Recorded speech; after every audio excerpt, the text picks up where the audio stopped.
vengas llorando. Tú dime las cosas que aún te Es rendible como un niño. No. Buenos días a todos.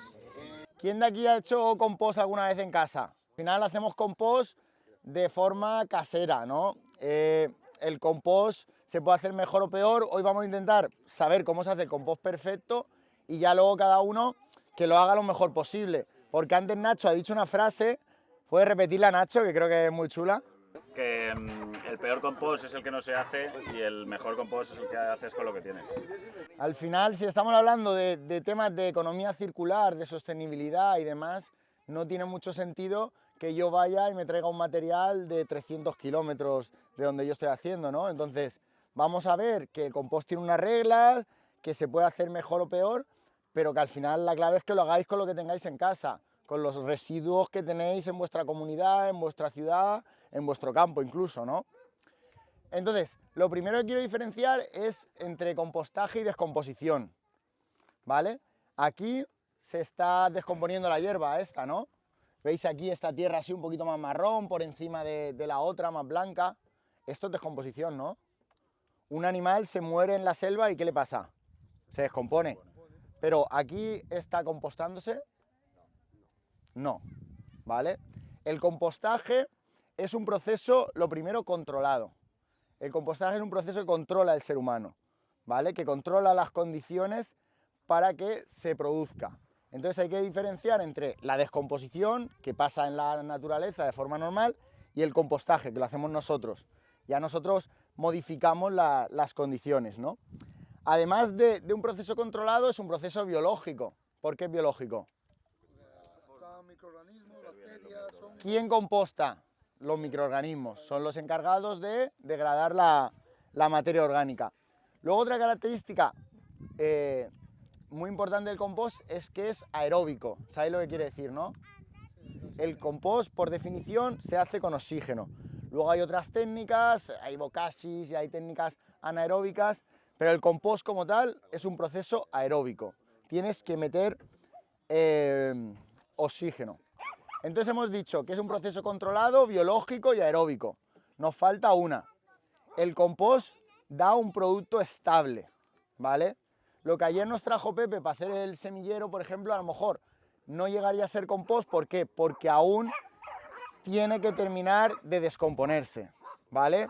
El compost ya es un material estable, es un material que no va a cambiar mucho de color, que no va a cambiar de volumen, ¿no? Sabéis que cuando metéis para hacer compost, a lo mejor metéis 2 metros cúbicos y se queda en medio metro cúbico. Eso no es estable. Estable es cuando ya ese metro cúbico ya no se mueve. Pues esos son los 4 pilares del compost, ¿no? Al final el compost se basa o se engloba dentro de una filosofía de suelo vivo. Esto yo creo que sí que lo tenéis todos claro, ¿no? Que el suelo es un ente vivo, es un ecosistema en el que viven miles de millones de bacterias, de nematodos, de protozoos, una cantidad de organismos que están trabajando el suelo, que están descompactándolo, que nos dan los nutrientes para las plantas, que nos dan una serie de, ¿cómo se dice?, beneficios ecosistémicos que son brutales, ¿no? Entonces, el compost se engloba dentro de eso, al final. Si no cuidamos el suelo, ¿para qué vas a añadir un buen compost? ¿Qué materiales se pueden compostar? ¿Se puede compostar todo lo orgánico? ¿Qué creéis, sí o no? Prácticamente todo. Yo creo que ¿no? sí. A ver, ¿qué cosas no se pueden compostar? Carnes. Los cítricos, Los cítricos. ¿Y por qué no? Los cítricos. Yo creo que se puede compostar todo. A ver, ¿qué más opináis por ahí? los huesos. Hay Los huesos. caras de fruta que no se descomponen tan Pero rápido. los cítricos con el penicillium, ¿verdad, Tony? Sí se pueden descomponer. Aquí vamos a diferenciar. O sea, el tema de los cítricos, sobre todo, es problemático para lo que va a explicarnos luego Pepe del lombricompostaje. Para lombrices, el cítrico acidifica mucho el compost, entonces se acaban yendo las lombrices o se acaban muriendo. A nivel de compostaje normal, si tú también solo echas cítricos, va a estar un compost súper desbalanceado, con un pH muy ácido, y al final el proceso no va a ser óptimo, pero se pueden compostar cítricos. Ahora, temas de carnes, pescados, huevos, todo eso lo compostáis. Al final, todo se puede compostar, todo lo orgánico se puede compostar. Lo que hay que saber qué tipo de descomposición vamos a hacer. Por ejemplo, las heces humanas se pueden compostar, pero no recomiendo hacerlo en vuestro compost de casa. La carne que hemos hablado, el pescado que hemos hablado, yo no lo composto, por ejemplo, pero porque yo tengo una compostera básica que simplemente volteo, que la quiero tener en 6 meses. Si yo tengo que compostar todo este tipo de residuos, me tengo que ir seguramente a 2 años. Por ejemplo, con las heces humanas y con las heces de mascotas también, se recomienda que mínimo 2 años y que hayas superado temperaturas de 70 grados. Entonces, todo se puede compostar, pero hay que saber qué. Yo, en vuestro día a día, empezaría por lo básico. Los restos de hortalizas, los restos de jardín, como las hojas y demás. Al final eso es súper fácil de compostar y os animo a todos a que lo hagáis. Si ya queréis ir más allá, pues investigar un poco más y profundizáis. Sí que, por ejemplo, el tema de la orina, no os preocupéis, la orina la podéis usar para, vamos, como fertilizante, la podéis diluir o la podéis echar directamente como a un árbol, o sea, no va a pasarle nada, ¿no? Es positivo. Vale, entonces, hemos visto... La orina, por el tema de urea y tal, ¿aceleraría el tema? Acelera el compostaje, es un activador microbiológico, ¿sabes? Con ese nitrógeno, con esa urea, alimentas a un montón de microbiología. Humedad también. Da humedad, obviamente, pero sí, y lo que os digo, que la podéis usar también directamente para regar a los árboles. ¿El compostaje diluido o...? En el compostaje, si la quieres diluir, porque llegas a más, pero si no, la puedes echar sin más. En el compostaje es súper seguro, ¿vale? En un árbol no va a pasar nada, pero si, por ejemplo, meas una lechuga, claro, al final vas a mear las hojas de los lados, ¿sabes? Que aquí no es lo mismo que yo meo aquí y me como la fruta, ¿no? En una lechuga es un poquito más complicado, ¿no? A lo mejor se recomendaría no hacerlo. Pero ya os digo que en principio lo que tiene la E. coli y el resto de bacterias problemáticas son las heces, no la orina, ¿vale? Vale, chicos, entonces, hemos traído un montón de materiales para que los veáis y vamos a ver que cada material tiene unas características. Porque al final, si os he dicho que esto era de hacer la mejor mezcla de compostaje, ¿cómo se hace la mejor mezcla? Con distintos materiales. Obviamente vamos a buscar los que yo tenga cerca, pero hay una mezcla ideal de compost, ¿no? ¿Nacho? Sí. Esa mezcla de compost ideal tiene unas características. Por ejemplo, tiene una humedad del 40 al 60%, ¿vale? La humedad para el compostaje, lo más útil es que hagáis la prueba del puño. Cogéis vuestro compost y lo apretáis. Y debería caer una gotita o 2 gotitas, pero no debería ni caer un chorro, ni debería estar seco, que no cae nada. Eso os indica que vuestro compost está dentro de uno del 40-60% de humedad, que es el óptimo. Podéis también meter un higrómetro, que son los medidores estos de humedad, pero bueno, la prueba del puño va muy bien en general. Pero ahora vamos a hablar de las características de la mezcla y de los materiales. Por un lado está la mezcla de todo y por otro lado están los materiales. Vamos a hablar de la mezcla porque es lo que queremos, ¿vale? En esta mezcla hemos dicho que queremos un 40-60% de humedad. Luego, el otro factor fundamental es la relación carbono-nitrógeno. Es la relación entre los átomos de carbono y de nitrógeno que tiene esa molécula, ¿no? Entonces, este material tendrá una relación carbono-nitrógeno. Este material de aquí tiene otra relación carbono-nitrógeno. El otro tiene otra. Y yo lo que voy a buscar es una relación carbono-nitrógeno de la mezcla, ¿vale? Tenemos estiércol de oca y tenemos estiércol de burra. ¿Cuál tiene una relación carbono-nitrógeno mayor? Burra. Más carbono. Cada material, por ejemplo, si este tiene 2 y este tiene 30, tengo que compensar para conseguir una mezcla, ¿vale? Con una cantidad de uno y con una cantidad de otro. Esto es la forma profesional. Luego en vuestro día a día, al final vais adquiriendo el criterio y normalmente no te pones a hacer esto a no ser pues, que tengas una planta de compostaje o que seas muy profesional. Porque esto al final, ¿quién me dice la relación carbono-nitrógeno de esto? Nadie lo sabe. Tenemos que llamar a un laboratorio para que nos lo analice. Entonces, lo que os puedo dar luego al que le interese, hay una serie de listas, claro, en las que ves y dices, estiércol de caballo con mucha cama, suele tener un 20%, un 20% de relación carbono-nitrógeno. Se puede resumir más fácil todavía. Más material leñoso, más cantidad de carbono, más material acuoso, más cantidad de nitrógeno, ¿vale? Bueno, restos vegetales, verduras y tal. Claro. Lo que está más blandito, por así decir, para que sea muy básico, lo más blandito, más nitrógeno, A ver, y lo más leñoso, normalmente más es carbono. hojas, paja, viruta, pero todo esto tiene una graduación. La viruta tiene una relación carbono-nitrógeno muy alta porque tiene mucho carbono. La madera va a tener más carbono que una hoja. Claro, y una hoja en seco no tiene lo mismo que una hoja en verde. Y una hoja de limonero no tiene lo mismo que una hoja de morera, ¿no? Lo que tenga más agua, más nitrógeno. Entonces, al final lo que dice él es verdad, o sea, hay que intentar buscar un equilibrio entre estos materiales más carbonosos o estructurantes que se llaman y los materiales más nitrogenados. ¿Cuáles son los materiales nitrogenados por excelencia? El café, las heces. No, Los estiércoles. Un purín de cerdo tiene un porcentaje de nitrógeno altísimo. Eso es lo que os iba a decir, al final un estiércol de caballo ya está más o menos equilibrado, como lleva mucha paja, tiene esa parte carbonosa y esa parte nitrogenada. El estiércol de caballo solo se composta muy bien, solo con un poquitín de agua y ya está, ¿no? pero una gallinaza sola está un poco desequilibrada. ¿Con qué habría que mezclarlo? ¿Con qué se os ocurre? Paja o con la misma cama del gallinero, cuando... Con hojas secas, con viruta, por eso toda la vida se ha echado serrín a las gallinas, ¿o no? O viruta. La gallinaza, las de aves en general son potentes. Luego tenemos a lo mejor vaca, oveja y todo esto, y ya los últimos caballos, ¿no? Esas son las más lights. Entonces, buscar el equilibrio entre unos materiales potentes y unos materiales menos potentes, digamos. Si queréis hacerlo profesional, podéis hacer, por ejemplo, mezclas que hay en calculadoras, que ponéis, yo meto 30 kilos de estiércol de tal y meto tal. Esto está equilibrado. Porque lo que os decía, a nivel de mezcla tenemos que buscar un 25-30 de relación carbono-nitrógeno, un 40-60 de humedad y luego el tema de la porosidad.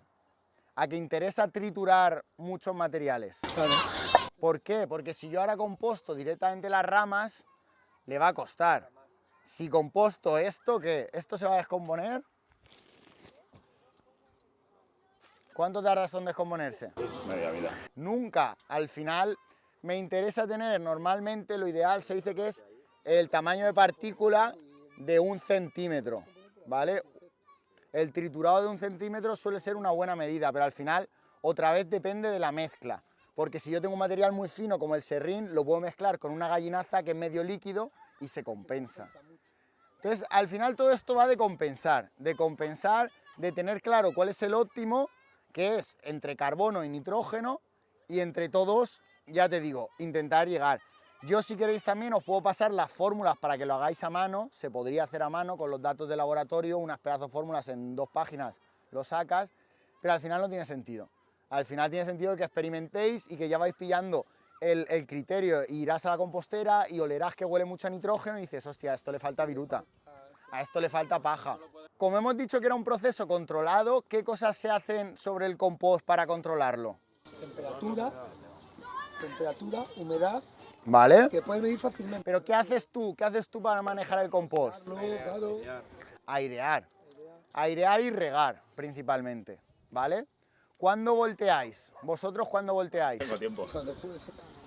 Eso es, al final, lo que haces en tu día a día, pero lo óptimo no es eso. Una baja de temperatura. Los volteos, el origen del volteo es conseguir las temperaturas altas. Tú volteas para mezclar, para homogeneizar y para que la mezcla de compost llegue a temperaturas altas. ¿Por qué queremos que llegue a temperaturas altas? Lo hemos comentado antes. Eliminar patógenos. Para eliminar patógenos, para eliminar semillas de malas hierbas. Entonces, si tú estás midiendo la temperatura todo el rato, tú haces tu mezcla de compost, ¿vale? Si eso no se ha calentado en 5 días, tienes que echar más cosas. A lo mejor más nitrógeno, seguramente. Si no se ha calentado es porque le falta nitrógeno.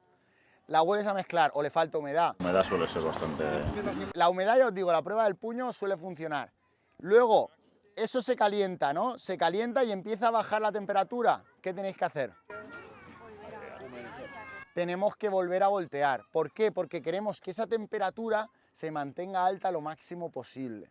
Para el tema de higienizar el compost. ¿Para qué? Si yo tengo aquí una ramita, se acabe descomponiendo. Para que este trozo de estiércol se acabe descomponiendo.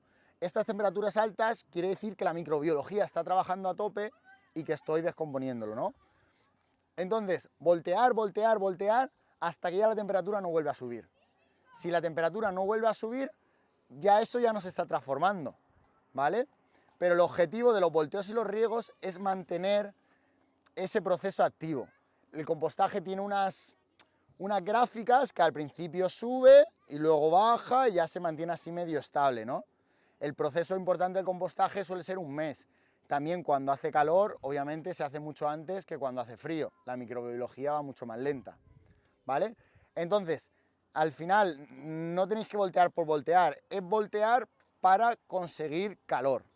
Pero esto si lo medís, si lo hacéis algo más cutre sin medir la temperatura, pues sabéis que hay que pegarle por lo menos 2 o 3 volteos, que tenéis que tenerlo casi siempre húmedo y poco más. ¿Tienes tú para medir la temperatura de la pila de compost? Pues normalmente se coge el termómetro este, lo metes aquí, las pilas se recomienda hacerlas de 1 metro de alto, de 1 metro de ancho, ¿no? La típica pila así, y entonces vas metiendo esto. Mides aquí, mides 3 o 4 puntos, sacas la media y esa es la temperatura que vas jugando. Es recomendable siempre que se hace un montón de compost que te guardas de tu compás del año pasado en la base para reactivarlo. ¿Eso sabéis por qué lo dice o no? ¿A qué creéis que se refiere con reactivarlo? Que coja la temperatura. Pero y sobre todo a añadir esa microbiología que tienes tú de tu compost antiguo para Claro, es como la masa madre. Jairo también nos ha dado otra forma de hacer eso, que es con un lixiviado. Por ejemplo, regar el compost con un lixiviado de otro compost o de un humus de lombriz, de algo así que viene con mucha microbiología. Extracto Claro. de ortiga, por ejemplo, también puede hacerlo. Pero no os preocupéis que aquí vive microbiología. Aquí vive microbiología. A lo mejor no hay tanta, ¿no? Mes sucre, mes dolç. Pero, a ver, hayla, ¿sabes? Y se reproducen como locos. Y de hecho lo veis, que aquí empiezan a salir hongos de estos blancos y demás. Yo he dado cursos de 25 horas de compostaje, o sea, esto tiene chicha. Pero la clave es esa, que busquéis materiales, que busquéis un equilibrio entre carbono y nitrógeno, que los tengáis húmedos y que los volteéis. Con eso podéis hacer un buen compostaje en casa y yo os animo a todos a que os animéis. ¿Tenéis dudas sobre el proceso de compostaje? ¿Sobre mezclas, sobre tal? Todos. Cuéntame. Una, para el tema de reactivación que hemos hablado ahora mismo de la cama, de lisiviados, hay gente que también te comenta melazas, azúcares, de eso que... Ahí volvemos a mes sucre, mes dolç. La melaza es azúcar y por eso se usa en la preparación de microorganismos. Ese azúcar alimenta directamente a las bacterias y al resto de microbiología. Entonces, si tú le añades un poquito de melaza disuelta a tu compost, le va a venir bien.